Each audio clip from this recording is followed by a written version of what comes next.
Thank you, Mr. Chairman, and thank you, Attorney General Bondi, for being here on this long day. And I want to thank you most of all for your leadership in your whole career defending victims.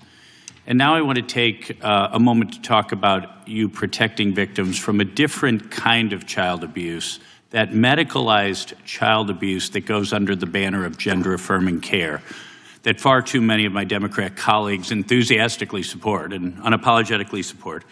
Shortly after returning to office, President Trump signed an executive order directing HHS to review the clinical evidence and determine whether sex-rejecting interventions caused more harm than good.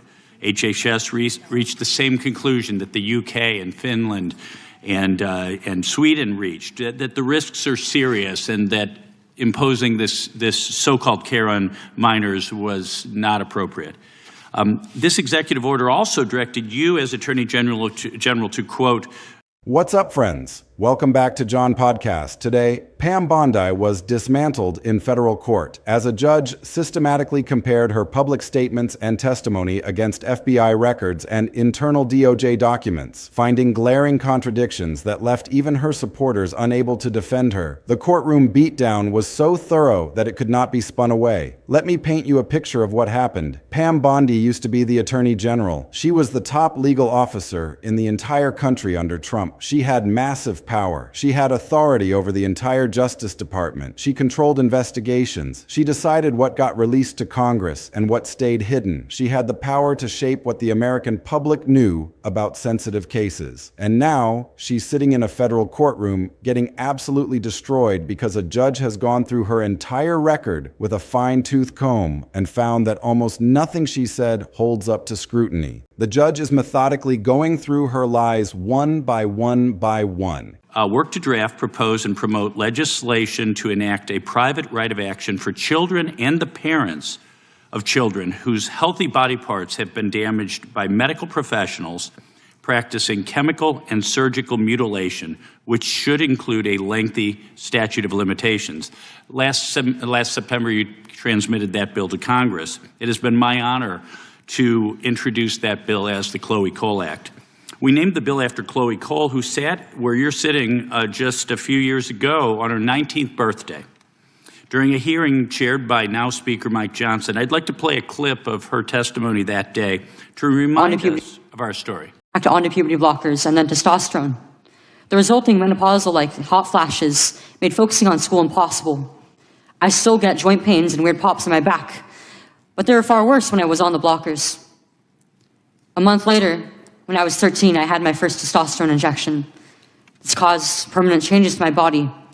My voice will forever be deeper, my jawline sharper, my nose longer, my bone structure permanently masculinized, my Adam's apple more prominent, my fertility unknown. I look in the mirror sometimes and I feel like a monster. Here's what you said. Here's what the evidence actually shows. Here's what the FBI records say. Here's what your own Justice Department documents prove. And every single time, Bondi's story falls apart. It crumbles. It disintegrates because she's been caught. She's been caught contradicting herself. She's been caught making false statements. She's been caught misleading Congress and the American public. There's no escape. There's no way out. She's completely cornered. Now, I know what some of you are thinking. You're thinking, okay, another politician got caught in a lie. What else is new? But this is different. Bondi isn't just some random spokesperson or mid-level bureaucrat. She's not a nobody. She's a major Trump loyalist. She was the Attorney General. She had power over the entire Justice Department. She had control over investigations. She had control over what got released to Congress. She had control over what the public knew. And now she's being exposed for using that power to hide things, to mislead people, to protect Trump, to keep secrets, to cover things up. I had a double mastectomy at 15. They tested my amputated breast for cancer. And I was cancer-free, of course. I was perfectly healthy. There was nothing wrong with my still developing body or my breasts, other than that, as an insecure teenage girl, I felt awkward about it. After my breasts were taken away from me, the tissue was incinerated. Before I was able to legally drive, I had a huge part of my future womanhood taken from me. I will never be able to breastfeed. I struggle to look at myself in the mirror at times. I still struggle to this day with sexual dysfunction. And I have massive scars across my chest. And the skin grafts that they took of my nipples, are weeping fluid today. And they were grafted into a more masculine positioning, they said. Chloe testified that day that what she needed was mental health therapy, but she never received it. And she was not suicidal until after they did these horrible things to her. She pleaded with Congress to act so that future children would not suffer what she did. The specific issue that's destroying her right now is her handling of the Epstein files. The Jeffrey Epstein case, the guy who was connected to massive crimes, who had connections to powerful people, who had a client list, a real list, an actual document. And Bondi, in her Justice Department, they were accused of improperly handling those files, of redacting things that shouldn't have been redacted, of hiding information, of misleading Congress about what documents existed and what they contained. That's a serious problem. And here's where it gets really bad for her. During congressional hearings, Bondi insisted there was no evidence connecting Trump to anything related to Epstein. She said there was nothing there, no connection, nothing to worry about. She made these statements under oath. She swore she was telling the truth. She put her hand on the Bible and promised to tell the whole truth and nothing but the truth. But then the evidence came out. FBI records appeared. Internal Justice Department documents surfaced, and they contradicted everything she said. Last week was a major turning point in for these medical malpractice claims when a detransitioner was the first to successfully hold doctors liable with a $2 million settlement for what they did to that poor girl. Just days later, the American Society of Plastic Surgeons announced that they would no longer do transgender surgeries on minors, and the AMA followed suit. This proves that if the bill your DOJ drafted were passed into law, these barbaric practices would end immediately, because all victims would be able to hold those who harm them accountable. Could you share with us a little bit about your work in advocating for victims like Chloe and what a private right of action would mean for victims like her and their families? Yes, and first, Congressman, thank you for championing this bill. And also to Chloe, what a brave young woman to come before this body. Yes. And at age 19. Every single claim, every assertion, every denial, it all fell apart. So now she's being confronted with this evidence. A federal judge is sitting there pointing it out, showing her the documents, asking her to explain the contradictions. How do you explain this? How do you explain saying one thing in public and under oath while your own department's documents show something completely different? You can't. There's no good answer. There's no logical explanation. There's no way to spin it away. You're caught. You're exposed. Everyone knows it. And that's exactly what's happening in this courtroom. The judge is laying it all out, making the connections, showing how Bondi either knowingly lied or was so incompetent that she didn't know what her own department was doing. Either way, it's bad. Either way, it's disqualifying. Either way, it shows she's not trustworthy. She's either a liar or she's incompetent. at age 19, and talk about what happened to her. It's not about just giving relief to children who have been harmed. It allows victims whose healthy body parts have been damaged to seek relief and obtain relief. And thanks to you, and we are proud to work hand in hand with you on this issue. And I think it's pretty sad none of your colleagues on the other side of the aisle even brought that up. But I hope they support this to protect all children throughout this country.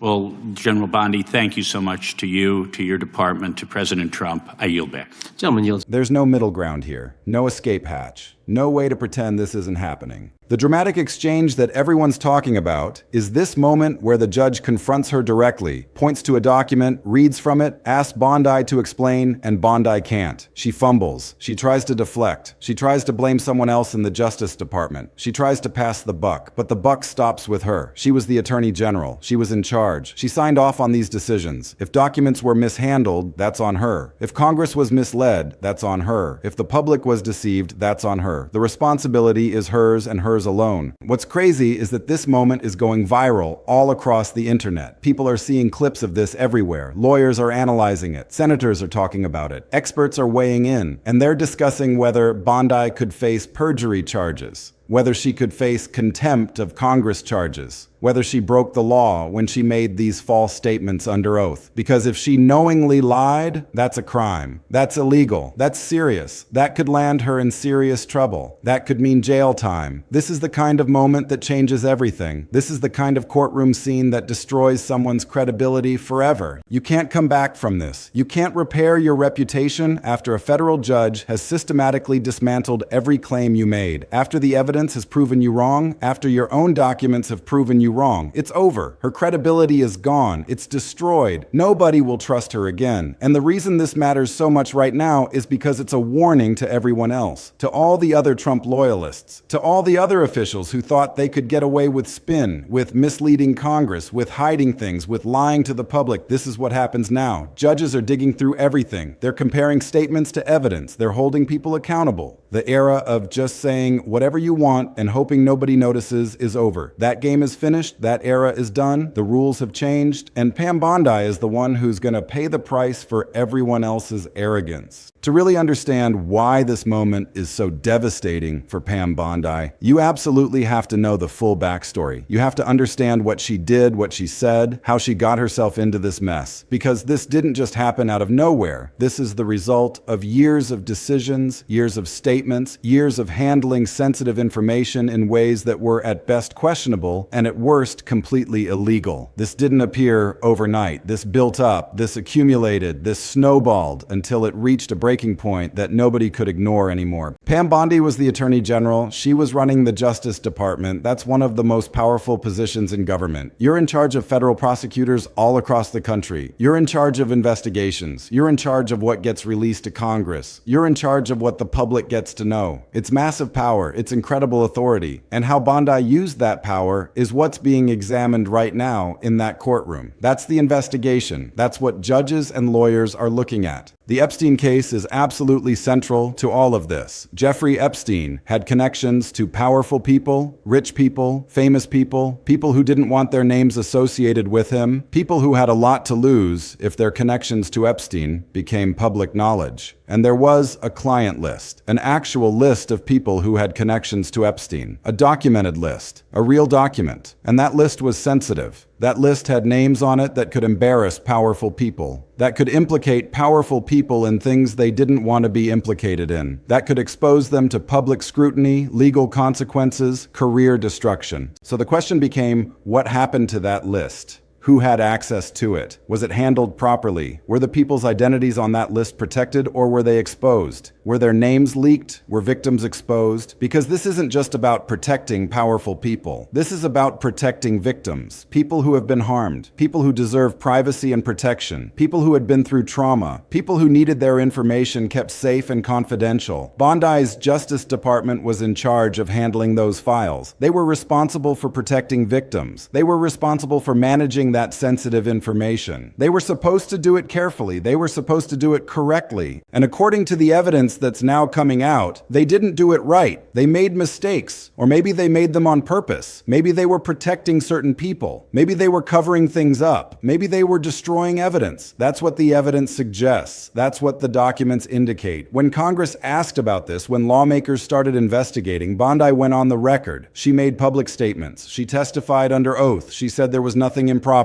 She said everything was handled correctly. She said there was no evidence of any wrongdoing. She said the Justice Department did everything by the book. Everything was above board. Nothing to see here. Move along. No problems. All good. But that's where the problem is. That's where she got herself into trouble. Because when Congress started demanding documents, when they started looking at the actual records, what they found contradicted everything Bondi said. The documents showed that files had been improperly redacted. Information that should have been released was hidden. Statements that were made about the client list didn't match up with what Justice Department records actually showed. There was a paper trail, and that paper trail proved Bondi was wrong. Or worse, that she was lying, that she knew better and chose to mislead Congress anyway. This is the moment where things got really dangerous for her, because now you've got a situation where an official testifies under oath one way and the evidence shows something different. That's a problem. That's potentially a crime. That's illegal. When you testify under oath, you're under legal obligation to tell the truth. You swear to tell the truth. You put your hand on a Bible or affirm it. If you knowingly lie, that's perjury. That can result in criminal charges. That can result in jail time. That's serious. So Congress got more aggressive. They brought her back in for hearings. They confronted her with documents. They asked her to explain the contradictions. They demanded answers. And Bondi's strategy was to deflect, to pass the blame, to say subordinates did things without her knowledge, to claim she was relying on information from other people in the Justice Department, to point fingers at her staff. But that doesn't work when you're the Attorney General. You're responsible for what your department does. You can't just say, "I didn't know." That's not an excuse. You were in charge. You were the boss. The responsibility starts and ends with you. And now in this federal court, a judge is forcing her to deal with the evidence directly. The judge is reading documents out loud. The judge is asking her to explain. The judge is pointing out where her statements don't match the evidence. And Bondi can't talk her way out of it. She can't deflect. She can't blame subordinates. She can't pass the buck anymore. The evidence is right there in black and white. It's documented. It's clear. It's undeniable. The evidence speaks for itself. What makes this particularly brutal is how systematic the judge is being. The judge isn't just picking one or two things and saying, "See, you lied." The judge is going through a whole list of statements Bondi made, comparing each one to the evidence, showing how they don't match up, building a picture of either incompetence or intentional deception. And by the time the judge is done, the picture is crystal clear. Either way, Bondi failed in her responsibility. Either way, she misled Congress. Either way, she misled the public. There's no way around it. One of the most damaging moments is when the judge brings up the client list issue. Bondi made public statements about there being a client list on her desk. She made it sound like she was personally involved, personally aware of what was in that list, personally managing it, like she had direct knowledge, like she was hands-on. But then Justice Department documents show something different. They show she wasn't directly involved. They show there's confusion about what even existed. They show there were errors in how things were handled. The documents contradict her narrative completely. So she's caught. She either lied about being involved with the client list, or she was so negligent that she didn't know what was going on in her own department. Either way, it's bad. Either way, it reflects poorly on her judgment. Either way, it shows she's not trustworthy. Either way, she failed at her job. Either way, this is disqualifying. There's no good explanation here. The other thing that's coming out in this courtroom confrontation is how Bondi handled the Trump connection issue. She insisted there was no evidence connecting Trump to anything related to Epstein. She went on record with that. She made statements about it. She testified about it. But FBI records suggest otherwise. Internal memos suggest there were questions. There were connections worth investigating. There were potential leads. And if Bondi was saying there was nothing there, but the evidence suggests there was something, then she was misleading Congress. She was misleading the public. She was using her power as Attorney General to protect Trump. That's the accusation. This is the real scandal here. This isn't just about file management. This isn't just about paperwork. This isn't just about administrative procedures and redaction policies. This is about whether the top law enforcement officer in the country used her power to cover things up, to protect the president, to hide evidence, to mislead Congress. That's serious. That's the kind of thing that could result in criminal charges. That's the kind of thing that destroys public trust in government. That's the kind of thing that makes people believe the system is rigged in favor of the powerful. All right, so let's break down what's actually happening here and why it matters, because there's a lot going on. There's multiple layers to this, multiple things that are important to understand, multiple angles that we need to look at to get the full picture. First and foremost, Bondi got caught red-handed with contradictions that are absolutely undeniable. First thing you need to know, this isn't about opinion or interpretation. This isn't about spin or perspective. This is about facts not matching up. Bondi made statements. Bondi testified. Bondi said things publicly. And then evidence came out that contradicts those statements. That's not debatable. That's not subject to interpretation. That's not a matter of opinion. That's an objective fact. The evidence contradicts what she said. Period. A federal judge is now systematically going through those contradictions point by point, step by step. Here's what you said.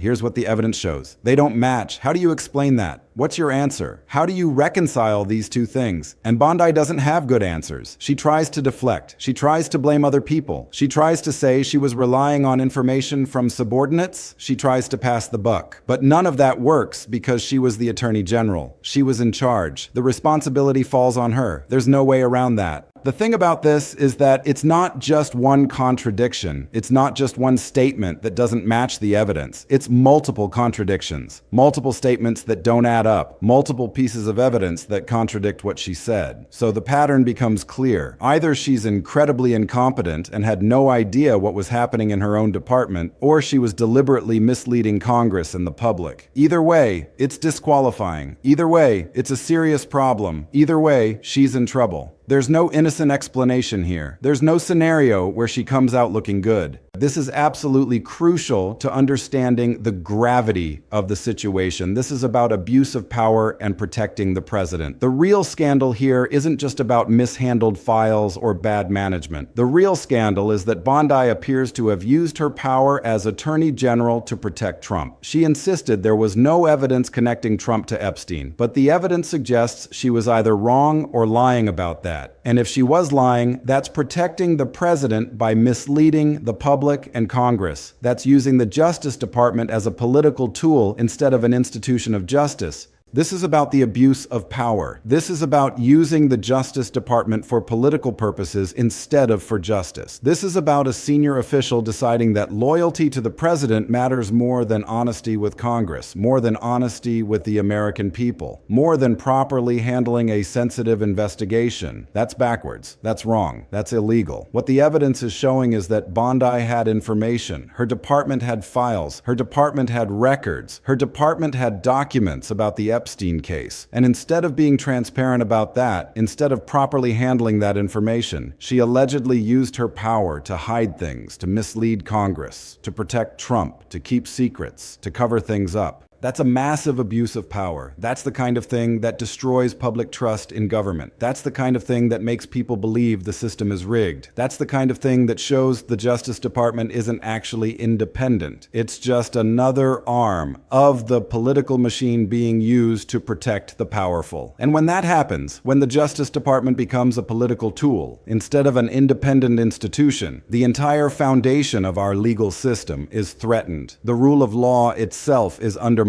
People stop believing that justice is blind. They start believing it's just another political game. This is where things get really significant. This sets a precedent for holding officials accountable. Here's what's really important about this moment. Pam Bondi is not some low-level staffer. She's not some junior official who nobody cares about. She's not an intern or assistant. She's a former attorney general. She's a powerful lawyer. She's a Trump loyalist with connections. And she's being held accountable in federal court. A judge is not accepting her excuses. A judge is demanding she answer for her statements. A judge is forcing her to confront evidence. That's significant. This is a warning to everyone else, to all the other Trump-era officials, to all the other people who thought they could just say whatever they wanted and get away with it, to all the people who thought their position protected them. The rules are different now. Judges are paying attention. Evidence matters. Contradictions get exposed. And you can't just spin your way out of it. You can't talk your way out of it. You can't use your connections to make it go away. For years, these officials operated with the assumption that as long as they had power and loyalty to Trump, they could do whatever they wanted. They could mislead Congress. They could hide information. They could lie to the public. They could abuse their authority because who's going to hold them accountable? The answer was nobody. But now there are consequences. Now there are judges who are willing to dig through every statement, every document, every record, and expose the lies. That's changing the game. This is huge because it changes the dynamic. It changes what's possible. It changes what officials think they can get away with. If Bondi is facing potential perjury charges, if other officials are seeing what's happening to her, they're going to think twice before making false statements under oath. They're going to think twice before misleading Congress. They're going to think twice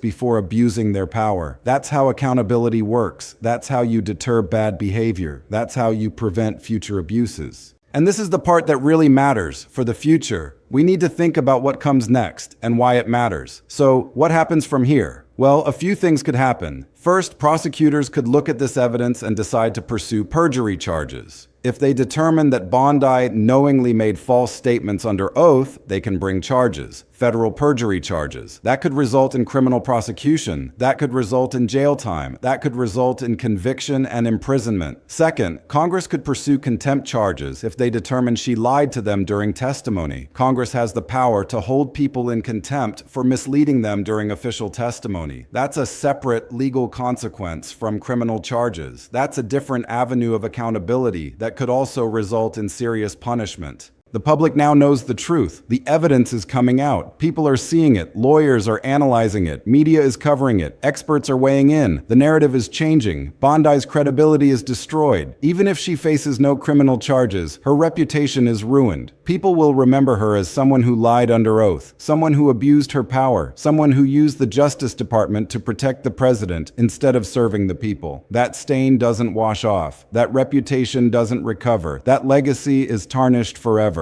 But here's the thing that really matters. This is about whether the system actually works, whether accountability is real, whether powerful people face consequences when they lie and abuse their power. For a long time, it seemed like the answer was no. It seemed like powerful people could do whatever they wanted and walk away clean. But now we're seeing something different. Now we're seeing judges willing to hold people accountable. That matters. The judge in this case is methodically building a record, building a case showing how Bondi's statements don't match the evidence. This record could be used for criminal prosecution. It could be used by Congress. It could be used to justify further investigation into what happened at the Justice Department under Bondi's watch. Everything is being documented. Everything is being put on the record. Everything is being preserved for potential legal action. So look, this whole situation is about the Trump era and what happened to the Justice Department. It's about whether senior officials used their power properly, whether they were honest with Congress, whether they protected the public interest, or whether they protected the president. That's what this is really about. That's the fundamental question at stake here. What's becoming clear is that there were problems. There were files that weren't handled correctly. There were statements that were misleading. There was information that should have been released but wasn't. And Bondi was in charge. Bondi signed off on these decisions. Bondi testified about them. And now the evidence is proving her wrong. The evidence is contradicting her. The evidence is showing she misled people. This matters because it's about accountability. It's about whether anyone is actually held responsible for abusing power, for misleading Congress, for lying to the public. For years, it seemed like nobody faced real consequences. Nobody went to jail. Nobody faced prosecution. But this case is different. This case is showing that judges are willing to confront the evidence, willing to ask hard questions, willing to hold powerful people accountable. That's a shift. That's significant. For regular people watching this, it's a sign that maybe the system does work. Maybe there are judges willing to dig through the spin and find the truth. Maybe powerful people do face consequences when they lie under oath. Maybe government isn't completely rigged in favor of the powerful. Maybe there is justice. Maybe there is accountability after all. But it's also a reminder of how much has to go wrong for this to even happen. It takes a federal judge. It takes evidence coming out. It takes Congress investigating. It takes media coverage. It takes public attention. A lot has to align for accountability to actually happen. A lot has to break right. A lot of things have to fall into place. Bondi is facing the consequences now because all those things happened. A judge is confronting her with evidence. Congress has been investigating. Documents have come out. The public is paying attention, so she can't hide. She can't deflect. She has to face the evidence. She has to answer for what she said and did. That's the situation she's in now. And that's what's happening in that courtroom. That's what's being exposed. The fact that a former attorney general made statements that don't match the evidence. The fact that she may have used her power to protect Trump. The fact that she misled Congress and the public. That's the story. That's why this matters. That's why people are paying attention. That's why this is significant. This is a pivotal moment. This could be the beginning of actual accountability for Trump-era officials, or it could be just one case among many where things happen, but nothing really changes. Only time will tell. But for now, Pam Bondi is cornered. The evidence is against her. A federal judge is making sure everyone knows it. Make sure you follow this case as it develops, because there's going to be more. There's going to be more evidence. There's going to be more confrontations, and it's going to keep getting crazier. That's the pattern we're seeing in politics right now. The stakes keep getting higher. The revelations keep getting more damaging, and nobody knows where this is all going to end. But one thing is absolutely certain. Pam Bondi's career is never going to be the same after this.